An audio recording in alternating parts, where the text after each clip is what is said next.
2013년 3월 1일 중국 광시성 위용시 롱현에 있는 조그만 벽돌 공장에 직장 동료가 출근 시간이 되어도 회사에 나오지 않자 그의 집으로 가보기로 했습니다. 집에 도착한 동료들은 우씨를 아무리 불러봐도 인기척이 없자 왕룡은 집 안에 들어가 보기로 했는데, 우씨 집에 있어? 아이 사람이 이거 해가 중천에 떴는데 출근할 생각은 안 하고 이거 아직까지 자는 거야 뭐야 이거? 아유 이게 뭐야 이게? 아이 가스레인지 이거 뭘 올려놨나? 이게 무슨 냄새야? 왕룡은 코를 막고 현관문을 열어 우씨를 아무리 불러봐도 인기척이 없자 그의 딸 희정을 불러봤습니다. 아유 희정아. 집안에는 불에 타담한 흔적이 곳곳에 남아있자 갑자기 무서운 생각이 들어 집안에 들어가기가 싫어졌습니다. 그러나 위씨와 딸이 걱정되었던 왕룡은 집안에 들어가 안방문을 열었는데 안방은 천장과 바닥이 붉게 타 시커멓게 변해 있었습니다.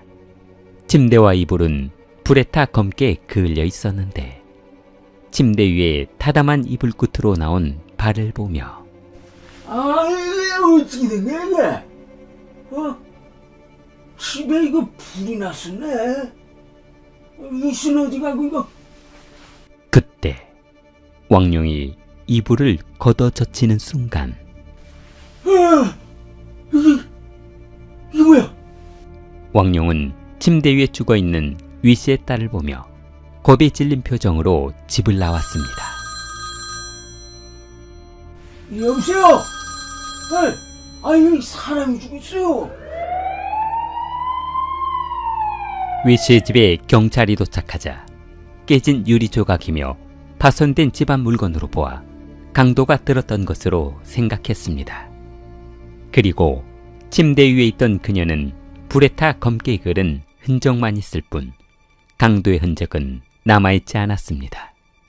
안방은 아마도 누군가와 몸싸움을 한 것처럼 아수라장이 되어 있었고 식탁 바닥에는 흩어진 음식물들이며 부서진 테이블만 남아있을 뿐이었습니다. 그런데 경찰은 불에 타담한 이불 속에서 한 가지 흔적이라면 흔적일 수도 있는 머리카락 몇 개를 발견했습니다. 유전자 검사 결과 그 머리카락은 희정의 아버지 것으로 확인되었습니다. 그런데 더욱 이상한 것은 타 죽은 것으로 예상이 되었던 그녀의 목 주위에 강한 압박근이 남아있었는데 이는 여성의 직접적인 사망 원인이 화재에 의한 사고가 아닌 질식사가 확실한 것으로 보였습니다. 한 가지 더 이상한 것은 희정은 옷이 벗겨진 채 이불 속에서 살해당해 있었고 아버지의 머리카락이 떨어져 있는 것으로 보아 강도 사건이 아닌 가족 간의 문제로 인한 살인 사건일 것이라는 생각이 들었습니다. 경찰은 시신을 곧바로 부검실로 옮겨 부검해 보기로 했습니다. 잠시 후 반장님, 이거 피의자 여성에서 이런 게 발견됐습니다. 뭔데 그래? 어디? 이 검사 기록 줘봐. 피의자 여성의 아버지의 흔적이 발견됐습니다. 뭐라고? 아니, 무슨 그런 말도 안 되는 말을 하고 있어? 그 아버지라는 사람 바로 수배 때리고 이동 경로 한번 파악해봐. 그리고 말입니다. 뭔데? 말해봐. 부검의의 소견을 보면 남성의 흔적은 여성이 사망한 후에 발생한 폭행흔이라고 합니다. 경찰은 인근 여관과 숙박업소 그리고 공장들에게 아버지 우호 씨의 사진과 함께 수배 전단을 보냈습니다. 그러자 얼마 후 인근 벽돌 공장에서 수배 전단에 나와 있는 남성과 똑같은 남자가 공장에서 일하고 있다며 제보해 현장으로 출동했습니다. 경찰이 벽돌 공장에 도착했으나 위호 씨는 전혀 도망칠 생각을 하지 않고 순순히 검거되었습니다. 경찰은 허 씨를 취조하기 위해 조사실로 끌고 갔습니다.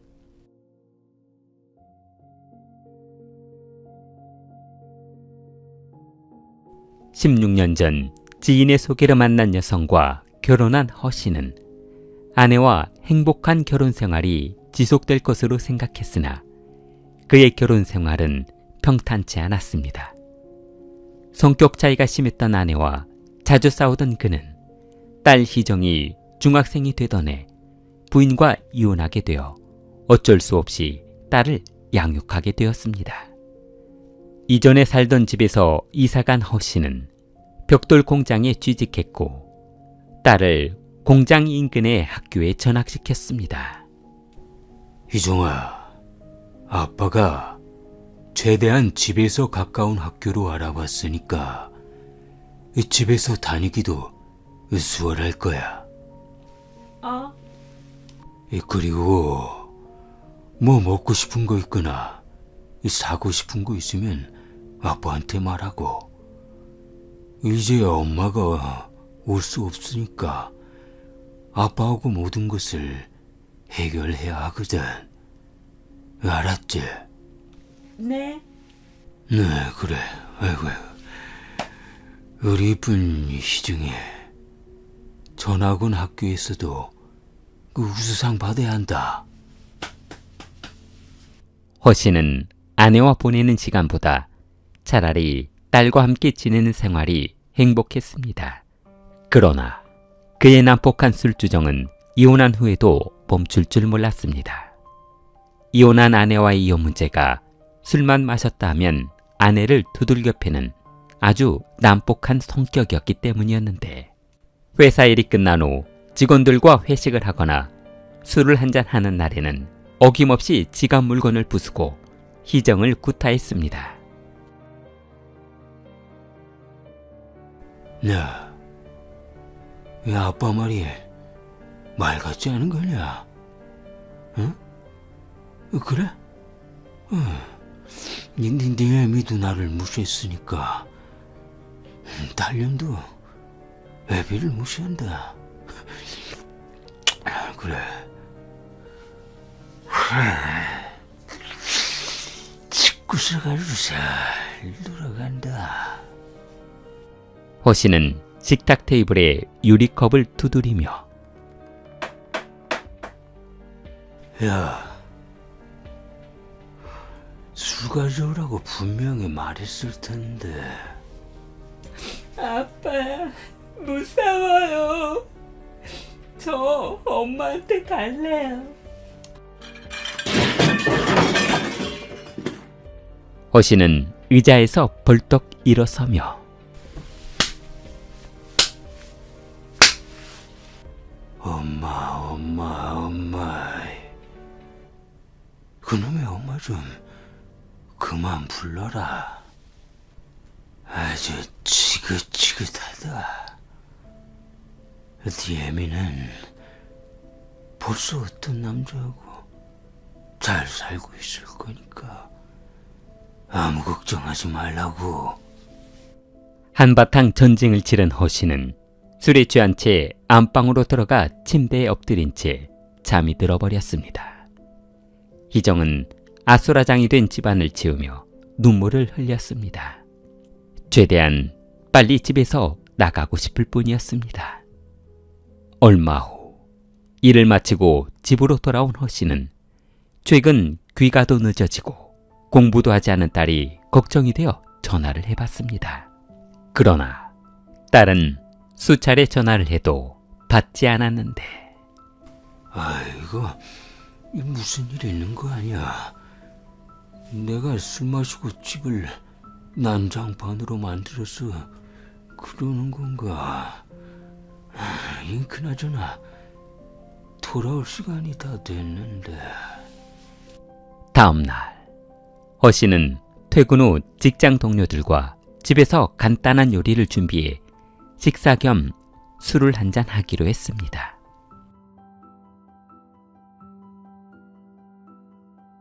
(2013년 2월 20일) 그래, 어씨. 몇 시까지 하면 돼? 지금 한참 음식 만들고 있으니까 한두 시간 정도 있다가 이 종치랑 오면 돼.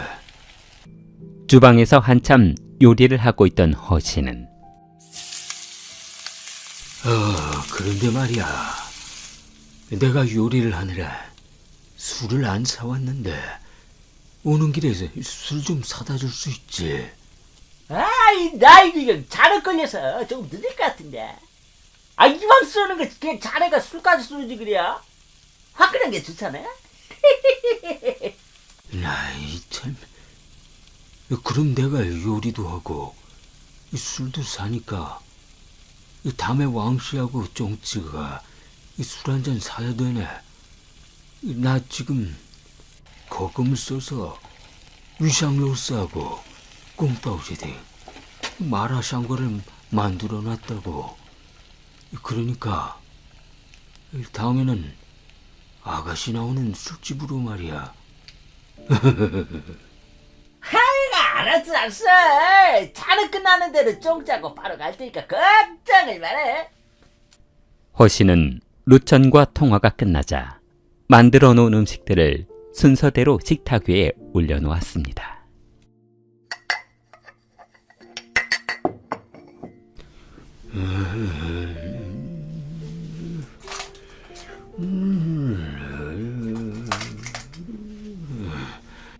허씨는 동료들과 술을 한잔할 생각에 마음이 들떠 있었는데 자, 이 정도면 음식 준비는 완벽한 것 같고, 그럼 이 술이나 사러 갔다 와 볼까?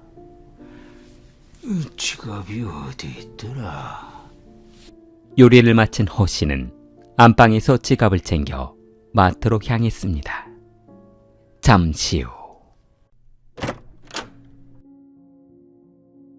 현관문 열리는 소리가 울려 퍼지고 나 왔어. 희정은 아빠를 찾지도 않고 곧바로 자기 방으로 들어가 버렸습니다. 옷을 갈아입은 희정은 집안에 아무도 없다는 것을 알고 화장실로 들어가 간단하게 세면을 하려고 했습니다. 그런데 화장실로 걸어가던 희정은 식탁 위에 많은 음식이 장만해 있자 뭐야? 집에 좀 늦게 들어왔더니 정신이 좀 드셨나? 살다 별일 다 보겠네. 희정은 아버지가 만들어 놓은 요리를 아무 생각 없이 먹고 있었습니다.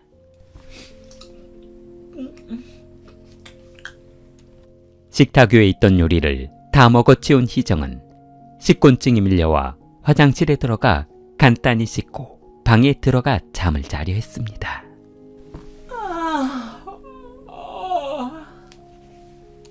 세면을 마친 희정은 식탁을 보며 그래. 귀찮은데 그냥 내일 치우자. 희정이 방으로 들어가 문을 닫고 침대에 눕자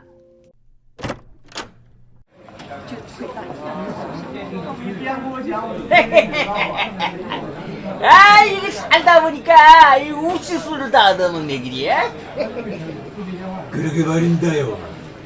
세 사람은 신발을 벗고 슬리퍼로 갈아 신은 후 시원한 맥주를 마실 생각을 하니 한참 기분이 들떠 있었습니다. 그런데 식탁 앞에 선 왕루천은 이게 뭐야? 하시, 이게 뭐냐고? 우리 보고 이게 먹다만 음식 찌꺼기나 먹으라는 거야. 뭐야 이거? 이게 어떻게 된 거지? 야, 참 어이가 없구만. 이 살다 이런 게 오늘 처음이네. 잠시만. 뭔가 오해가 있는 것 같은데 분명히 술 사러 가기 전까지는 내가 분명히 술안주를 만들어 놨다고. 참나 이거 살다 이런 황당한 꼴은 처음 당해보네 그리야. 루천은 허씨를 노려보며 역시 사람이 없이 산다고 없이 여기는 거야. 뭐야? 어? 없이 산다고 이렇게 사람을 놀리고 그러면 재밌냐? 에이, 그냥 갑시다. 아예 앞으로 상종만 하면 되지 뭐. 나참 어이가 없으려니까. 루천과 쫑찌는 분이 풀리지 않은 표정을 하며 집을 나가버렸습니다.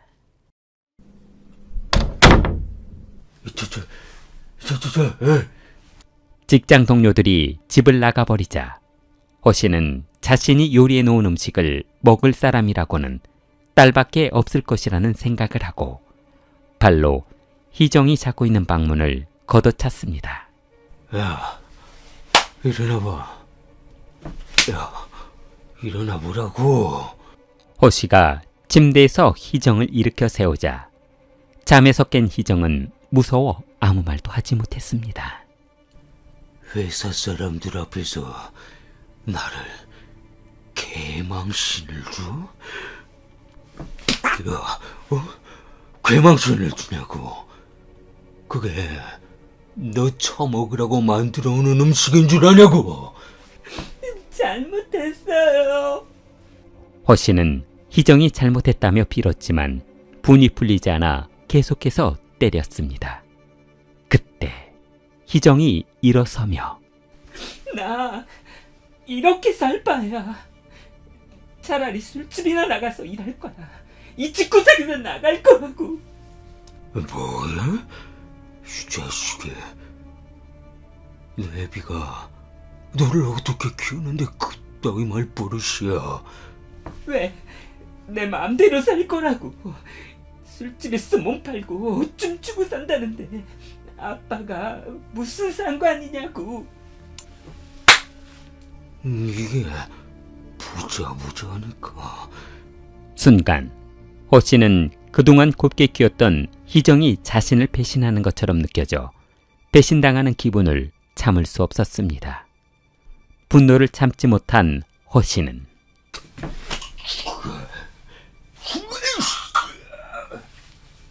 두 손으로 희정의 목을 조였습니다. 죽으라고. 잠시 후 희정이 숨을 쉬지 않자 너무 놀란 허씨는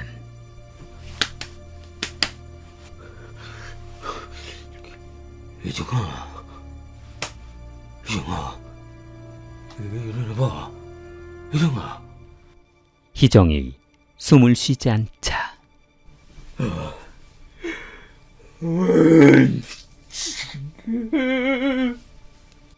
허씨는 주위를 두리번거리더니 마치 도둑든 것처럼 꾸미기 위해 집안 물건을 때려 부수기 시작했습니다.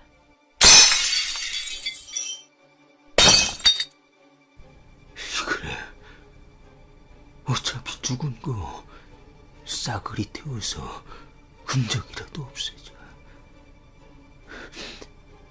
그렇다면 뭐.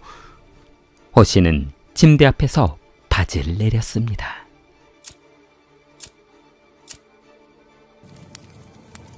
허씨는 도둑이 물건을 훔치고 도망간 것처럼 만들어 놓은 후 안방에 불을 붙이고 집을 나가버렸습니다.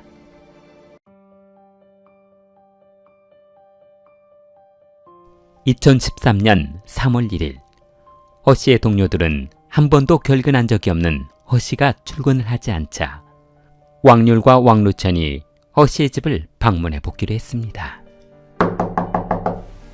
옷이 집에 있어? 직장 동료들이 집 안에 들어가자 딸 희정이 불에 타 사망한 것을 확인하고 경찰에 신고했습니다. 그러나 모든 계획이 맞아떨어질 것으로 생각하고 인근 벽돌 공장으로 일자리를 옮겨 일하던 허씨는 경찰이 검거하러 오자 아무런 반응을 하지 않고 순순히 잡혀갔습니다. 2013년 3월 광치성 위린시 법원은 우호 씨에게 사형을 선고했습니다.